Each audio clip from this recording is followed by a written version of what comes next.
Assalamualaikum warahmatullahi wabarakatuh. Saya Mari Priska, mahasiswa PPG PPKN dalam jabatan kategori 1 Universitas Lampung. Hari ini saya akan melakukan pembelajaran dalam rangka uji kinerja dengan menggunakan mode pembelajaran Project Based Learning dan media Canva. Selamat menyaksikan.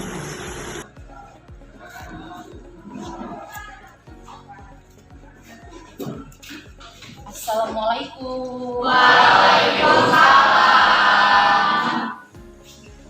Doa mulai.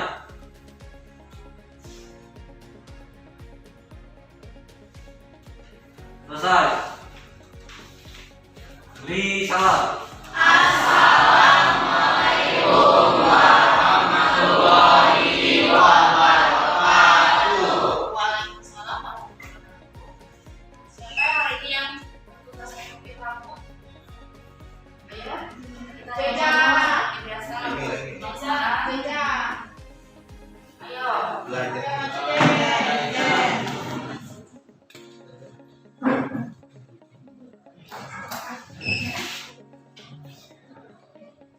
Ya teman-teman yang lain berarti.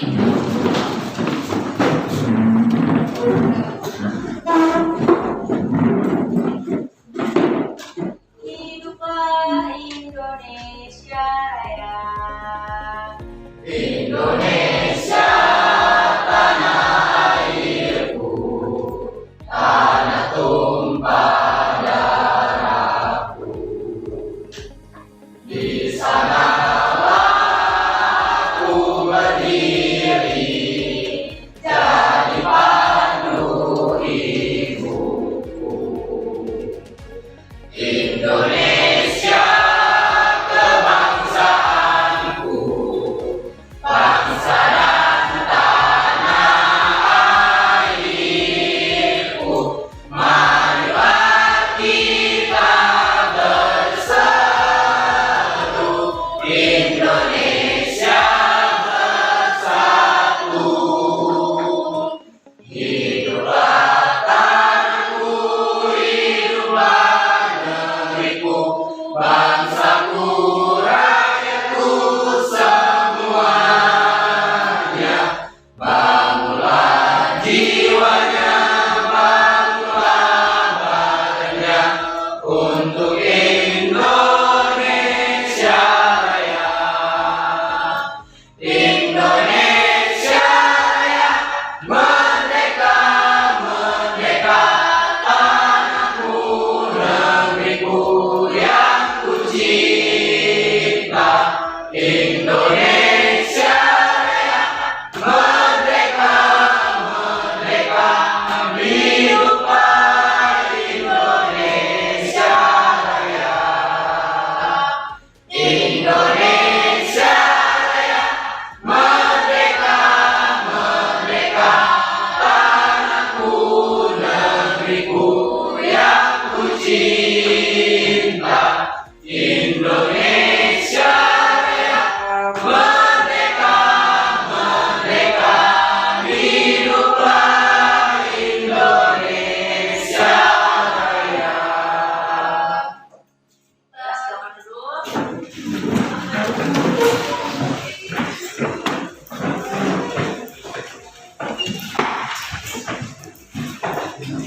Oke, belum mulai. Website dulu. Oke. Minggu lalu kita sudah mempelajari tentang kasus-kasus pelanggaran hak dan pengingkaran kewajiban warga negara. Iya. Masih ingat? Masih ingat ya. Nanti kita coba tonton untuk flashback, kita tonton lagi contoh-contoh kasus pelanggaran dan pengingkaran hak dan kewajiban warga negara. Coba sekarang Ibu mau tanya dulu. Kalian kan tadi bilang kalian masih pada ingat materi kita minggu lalu. Nah, kira-kira apa sih penyebab atau faktor penyebab terjadinya kasus pelanggaran dan pengingkaran kewajiban warga negara? Ada masih Ada dua. ada dua. Iya. Apa? Faktor internal dan faktor eksternal. Iya. Jadi ada dua faktor. Yang pertama kan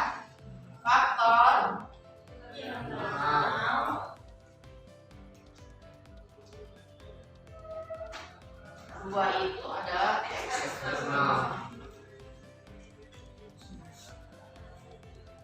Sekarang yang masih ingat faktor internal itu apa saja?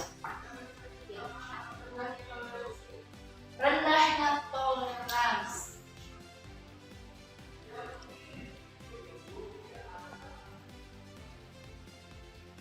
Ada lagi yang masih ingat faktor yang kedua untuk faktor internal? Apa? Siapa? Resel? Sikap? Sikap egois.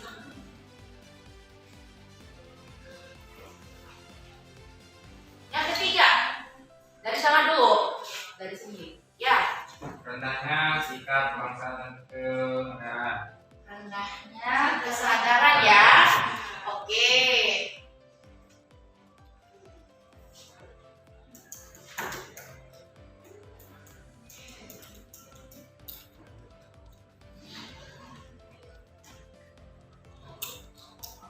Nah, jadi ada tiga yang dinamakan dengan faktor internal penyebabnya. Yang pertama adalah rendahnya toleransi, kemudian sikap egois, dan rendahnya kesadaran berbangsa dan bernegara. Kemudian faktor eksternal ada tiga pula. Siapa yang masih ingat? Faktor eksternal, ya nak? Penyalahgunaan kekuasaan. Penyalahgunaan kekuasaan.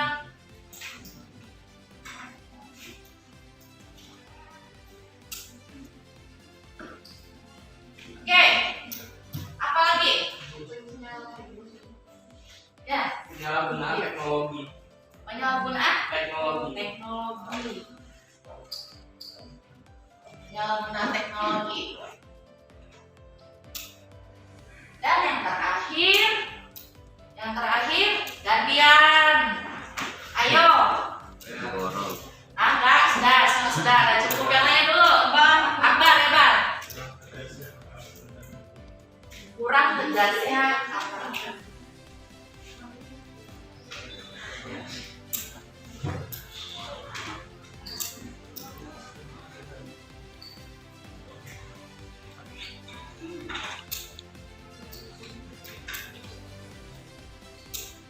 Nah, ya, berarti masih ingat, kalian masih mengingat materi kita yang minggu lalu ya.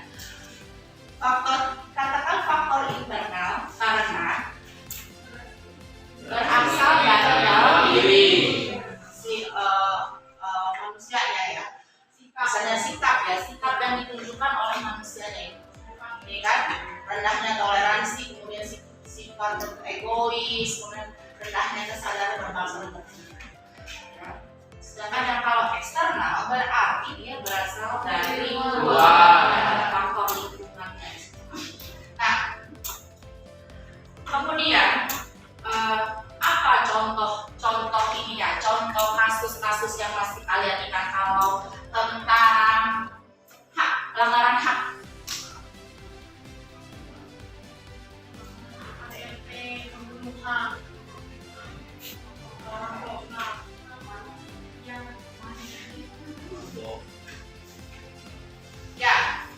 yang sudah pernah kita bahas minggu lalu. Berdasarkan pasal ini pelanggarannya apa? Pasal 27. ya, pasal 27.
sering banget melihat teman-teman atau adik-adik, misalnya adik-adik yang masih tidak belajar itu dia tidak ikut belajar, tetapi bisa jadi guru atau dia mengamen ya.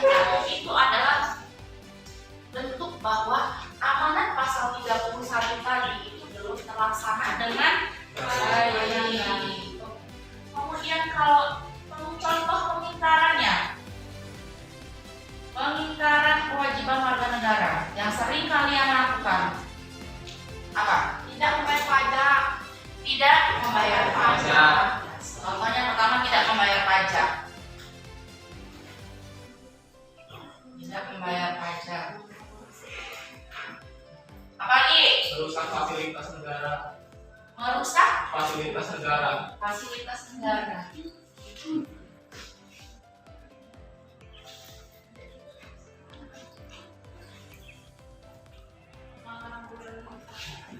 Apalagi? Lampu lalu lintas. Melanggar Lampu lalu lintas. melanggar rambu lalu lintas. Iya. Nah, inilah yang sering terjadi kalau biasanya siswa-siswi SMA seperti kalian ini masih paling sering terjadi. Iya. Ya, tidak memakai helm, kemudian tidak Iya sih. belum punya SIM, tidak bawa STNK, kemudian Kalau lampu merah terobos, diterobos. lampu merah diterobos, ini masih sering terjadi. Tapi ibu yakin kalau kalian siswa-siswi ibu nggak mungkin dong merusak fasilitas negara, fasilitas umum ya. Contoh fasilitas umum yang kalian tahu apa misalnya? Kursi. Kursi di mana? Kursi di mana? Kursi bisa di stadion ya, stadion, kemudian halte ya. Oke. Nah, ini adalah materi yang kita bahas minggu lalu. Nah, di minggu ini kita akan mempelajari bagaimana upaya pemerintah menangani kasus-kasus yang terjadi ini. Nah, bagaimana upaya pemerintah kita? Upaya apa yang dilakukan pemerintah untuk menangani agar tidak terjadi kasus pelanggaran hak dan pengingkaran kewajiban warga negara, ya. Nah, coba kira-kira kalau kalian berandai-andai dulu sebelum kita masuk ke materi ini dan kita menggali informasi, karena tujuan pembelajaran kita hari ini adalah supaya kalian bisa mencari informasi apa bentuk upaya pemerintah itu untuk meminimalisir terjadinya pelanggaran hak warga negara dan pengingkaran kewajiban warga negara. Nah, setelah itu kalian akan mengerjakan proyek, nanti ada proyek yang kemarin ya Ibu Surbal Karton sudah bawa? Nanti akan Ibu berikan tugas di LKPD, kemudian silakan kalian kerjakan nanti secara berkelompok. Proyek itu di kertas karton yang sudah kalian bawa. Nah, jadi setelah kalian menggali informasi bersama kawan-kawan dalam bentuk diskusi nanti, kemudian tumpahkanlah segala ide-ide dan hasil pencarian kalian itu ke dalam proyek di dalam karton tersebut. Nanti ada presentasi akhir, silakan nanti kalian berkelompok maju untuk mempresentasikan hasil kerja kalian. Oke? Nah, oke. Sebelum itu kita masuk ke materi dulu, ke materi minggu ini. Jadi sebenarnya pemerintah melakukan dua upaya ya. Ada dua upaya. Silakan nanti kalian tonton dulu video yang akan Ibu sajikan ini. Video kanva yang akan Ibu sajikan nanti akan kita bahas bersama-sama.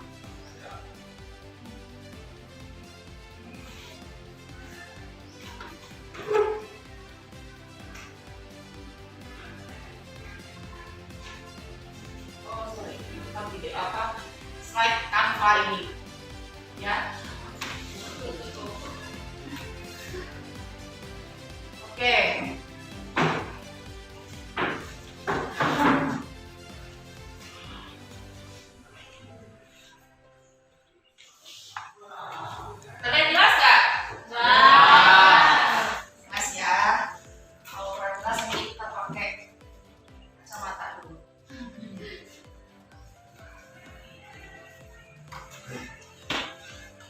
Nah, ini adalah yang slide ini adalah tentang upaya pemerintah yang pertama, ya.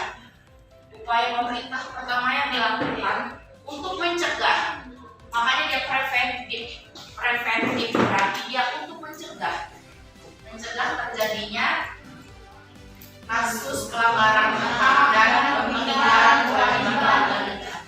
Apa saja sih upaya pemerintah itu? Yang pertama adalah supremasi hukum dan demokrasi harus ditegakkan. Kemudian yang kedua, optimalisasi peran lembaga-lembaga yang berwenang dalam penegakan hak dan kewajiban warga negara. Optimalisasi berarti lembaga-lembaga yang berwenang itu harus dioptimalisasi, harus dikerahkan kinerjanya, harus dimaksimalkan. Kira-kira lembaga yang dimaksud ini apa saja? Komnas HAM. Komnas HAM. KPAI. Kemudian apa lagi? KPAI. KPAI. Apa sih KPAI? Komisi Perlindungan Manusia. Oke, bagus. KPK. KPK. Ada lagi? Komnas Perempuan. Apa? Komnas Perempuan. Komnas Perempuan. Iya, Bu.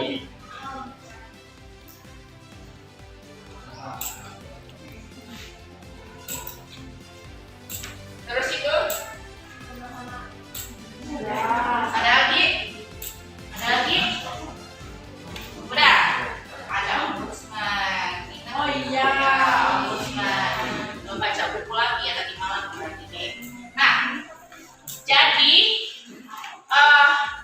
optimalisasi peran Komnas HAM ini, ya, optimalisasi peran Komnas HAM, kemudian KPAI, KPK, Komnas Perempuan dan Ombudsman ini diharapkan oleh pemerintah akan meminimalisir terjadinya kasus pelanggaran dan pengingkaran kewajiban warga negara. Misalnya, optimalisasi KPAI. Dengan optimalisasi KPAI dan kekerasan terhadap anak-anak di Indonesia ini diharapkan tidak terjadi. Kalau KPK bagaimana? Komisi Korupsi, ya. Ini bagaimana? Bagaimana ini optimalisasinya? Kerjanya bagaimana kira-kira? Untuk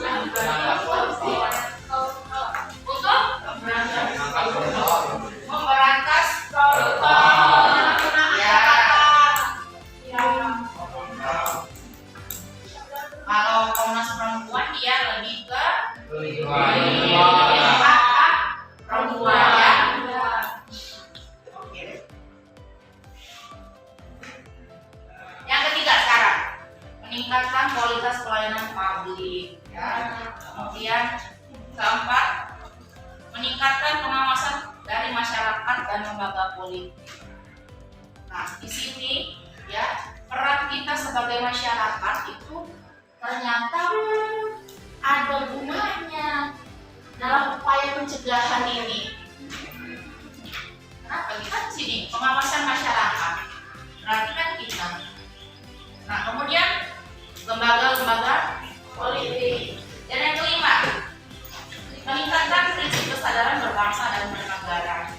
Nah, ini bisa melalui pendidikan, ya, sekolah, kalian sekolah melalui pendidikan di sekolah, ya, contohnya. Dan yang terakhir, keenam, meningkatkan profesionalisme lembaga keamanan dan pertahanan negara. Dan yang ketujuh, meningkatkan kerjasama yang harmonis antar kelompok dan golongan. Jadi kalau antar kelompok, antar golongan ini tercipta hubungannya harmonis, misalnya, maka antar golongan antar agama juga bisa. Kalau agama dan agama, misalnya agama Islam dan agama Kristen saling bertoleransi, ya, saling menghargai, maka nggak akan ada kasus-kasus misalnya kemarin yang sudah kita bahas itu pengeboman gereja, kemudian apa lagi? Selain itu pembangunan rumah ibadah itu, ya, pelarangan pembangunan rumah ibadah itu tidak akan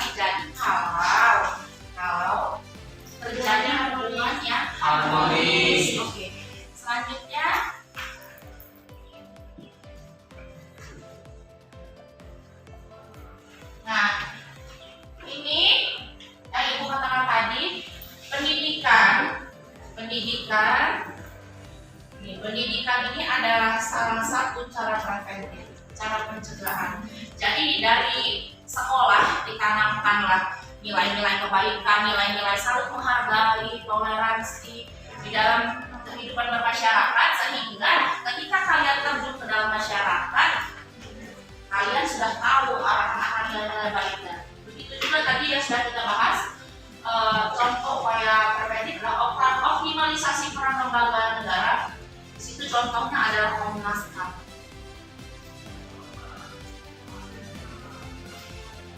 Nah, selain ada tadi upaya preventif, ada juga tuh namanya upaya represif. Represif berarti kalau sudah upaya pencegahan sudah dilakukan ternyata tetap terjadi, maka yang dilakukan pemerintah ada upaya kedua adalah upaya represif, ya, penanganan.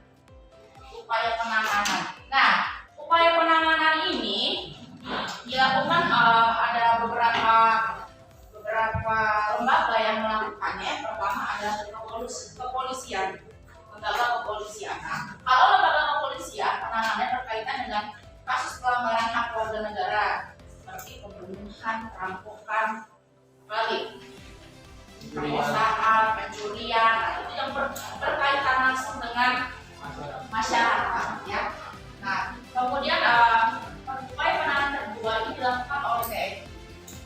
Nah, kalau TNI ini berkaitan dengan gerakan separatisme dan ancaman dari luar negeri. Gerakan separatisme itu apa? Gerakan separatisme memisahkan diri, ya. Jadi separatisme ini adalah gerakan untuk yang mau memisahkan diri dari NKRI yang sedang terjadi saat ini, yang masih aktif. Misalnya apa nih?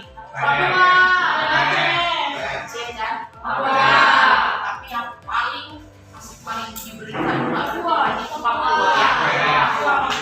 Nah, kalau kasus ancaman dari luar negeri misalnya yang sudah terjadi, contohnya pulau-pulau terluar Indonesia, ya, sepanjang kita, atau kemudian kalau yang masih sering terjadi ini ancamannya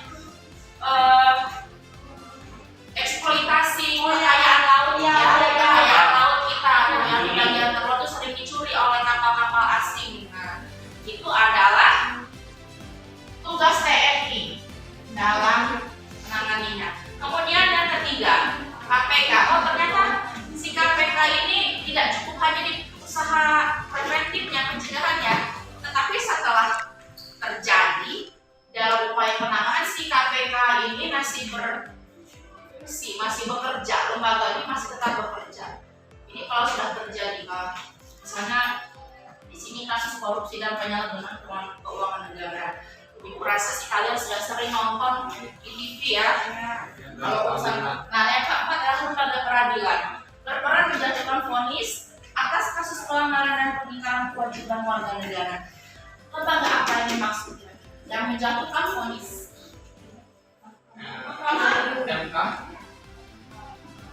Menjatuhkan vonis, ya, boleh sih.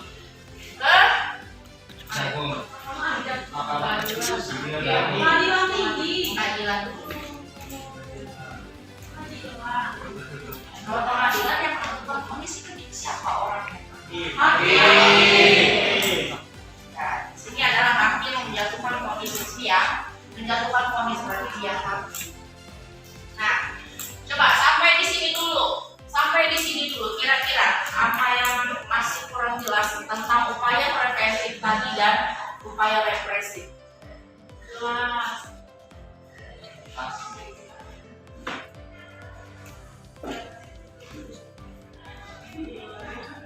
Sudah cukup jelas?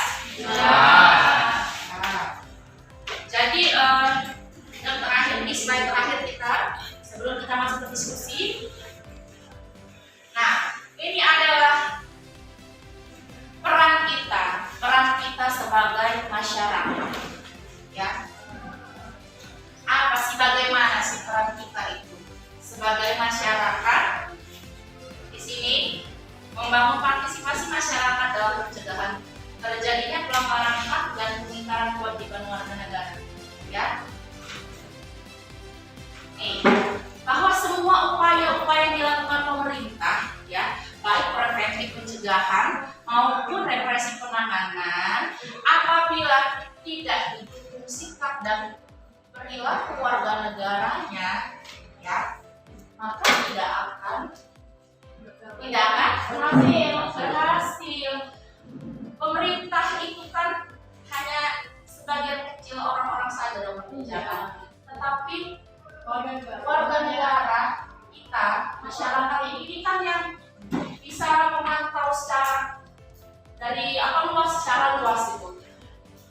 Tapi kalau kita sikap warga negaranya acuh tak acuh, ada terjadi perampokan, kita diem aja, melihat ada teman yang dibully, kita diem aja, ya percuma, nggak akan berhasil semua upaya-upaya itu ya. Nah makanya sebagai warga negara yang berada pada bangsa yang berada, sudah sepantasnya sikap dan perilaku kita menunjukkan sosok manusia yang berada, yaitu menghormati keberadaan orang lain. Pada intinya, nah, pelanggaran hak dan pengikat kewajiban warga negara itu tidak akan terjadi kalau kita menghargai keberadaan orang lain. Ya, kalau kita menyadari apa sih kewajiban yang harus kita lakukan, itu tidak akan terjadi. Nah, oke, setelah ini, sebelum masuk ke diskusi, coba Ibu mau tanya apa, ada yang ditanyakan sebelum kita masuk diskusi. Kita kemudian kelompok diskusi. Sudah cukup jelas? Jelas. Ya. Jadi kita sudah sama-sama melalui informasi melalui materi ini. Sekarang silakan kalian menggali informasi seluas-luasnya, baik melalui buku ataupun silakan mencari nanti bahan pembelajaran lain melalui internet. Silakan nanti kerjakan di karton yang sudah kalian bawa. Oke, waktunya nggak banyak. Untuk kelompoknya Ibu masih pakai kelompok waktu pertemuan minggu lalu ya. Silakan sekarang kalian berkumpul lagi tempat duduk kelompoknya yang kemarin. Sini ya. Kita mengumpul Pak. Oh tidak, akan pinjam ya, sampai bolehnya. Boleh pakai Pak?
Silakan kalian kerjakan yang ada di KPD, ya kan itu udah ada permasalahan yang Ibu tadi kami KPD itu yang tadi disebutkan. Kemudian nanti kalian tempelkan ke karton. Kalau ada contoh-contoh gambar yang lain silakan ditempelkan juga. Ya, dibuat semenarik mungkin ya. Sudah Bu, udah menit tadi ya. Kita lagi baca ya materinya ya. Bisa siap-siap presentasi, oke? Senang dulu ya.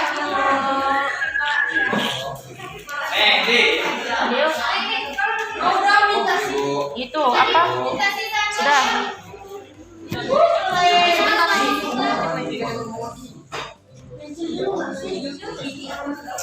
Acuh nih. Materinya jangan lupa dilengkapi ya materinya.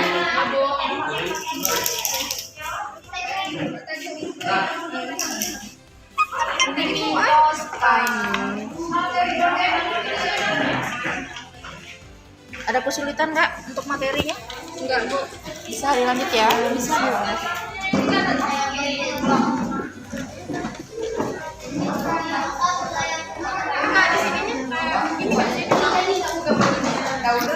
Ya? Lagi gambar, Bu. Jadi gambar ya? Iya, Bu.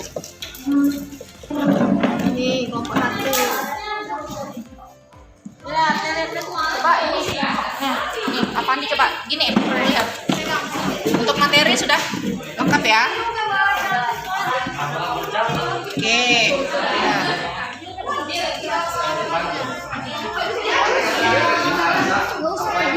Nah. Nggak ada yang kesulitan kan? Aman ya? Aman.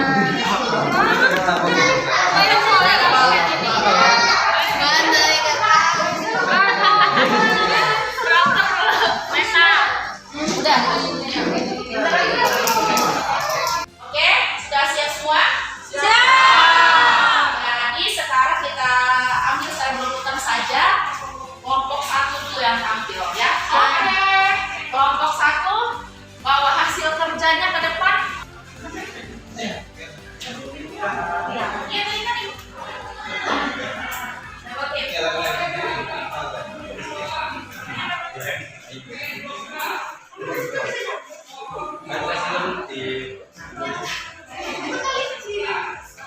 Belakangnya. Assalamualaikum warahmatullahi wabarakatuh. Waalaikumsalam warahmatullahi wabarakatuh. Kami dari kelompok 1 akan mempresentasikan hasil kerja kelompok kami. Nama saya Amarina Mustafa. Hari ini kita akan mempresentasikan tentang imbas COVID terhadap pekerja. Untuk penyebabnya,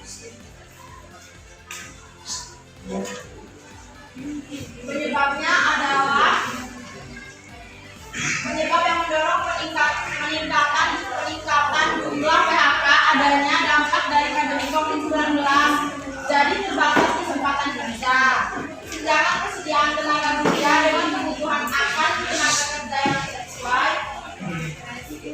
Ketidakseimbangan lagi pertumbuhan penduduk dengan lapangan kerja yang tersedia saat ini. Untuk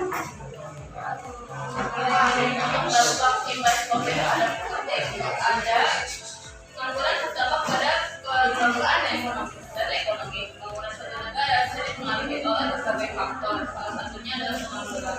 Dampak pengangguran di bidang pembangunan dapat menurunkan pendapatan nasional, pendapatan stabilitas masyarakat, terutama kemiskinan, hingga pemborosan sumber daya dan potensi yang ada.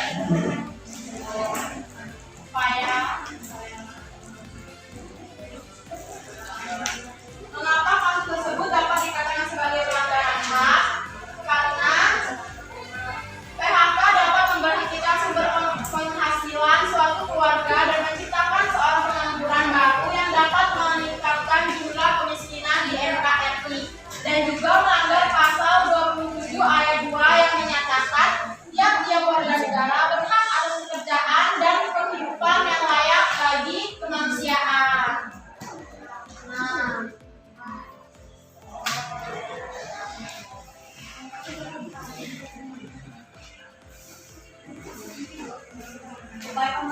Upaya yang dapat dilakukan pemerintah yakni mengoptimalkan pelaksanaan program kartu prakerja khususnya bagi pekerja yang terkena PHK melalui pemberian pelatihan dukungan finansial, menunjukkan pelatihan intensif berbasis kompetisi dan produktivitas bagi masyarakat terdampak. Pemerintah menambah lapangan kerja yang baru untuk mengimbangi laju bertambahnya ini adalah hasil analisis keterkaitan imbas COVID terhadap nilai Pancasila. Penyebaran kewajiban putus kerja menyebabkan tidak adanya sumber penghasilan yang masuk terhadap keluarga korban PHK. Nilai dasar melanggar sila kedua dan kelima karena dengan PHK dapat memutuskan sumber penghasilan sehingga jadi kemiskinan. nilai instrumental, hak atas pekerjaan dan penghidupan yang layak bagi kemanusiaan pasal 27 ayat 2. Nilai praktis sila kelima menjaga keseimbangan antara hak dan kewajiban, menghormati hak kaum lain. Ya, sekian dari kami. Apakah ada pertanyaan?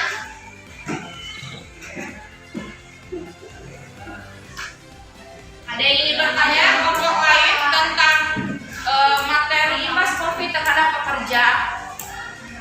Di sini mereka membahas bahwa imbas COVID itu berdampak bagi pekerja karena akibat tidak berjalannya pabrik dan usaha-usaha lain, banyak pekerja-pekerja ini yang di PHK, otomatis dia melanggar, termasuk melanggar hak warga negara. Di situ dijelaskan pasal berapa? Pasal 27 ayat 2.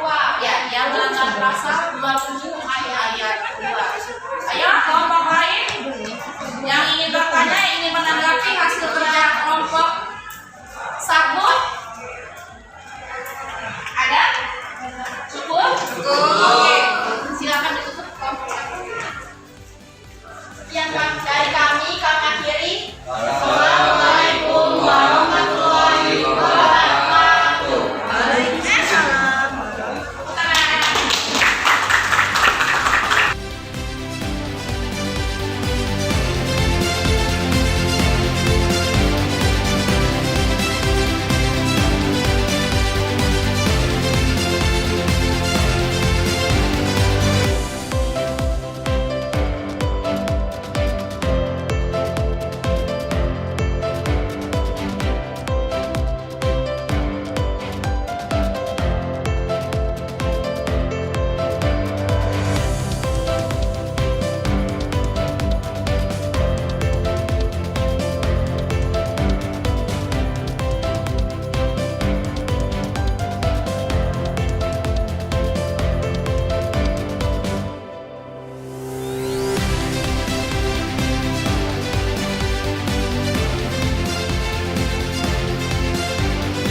upaya-upaya yang dilakukan pemerintah dalam setiap masalah-masalah yang kalian analisis, baik itu pelanggaran hak warga negara maupun peningkaran warga negara.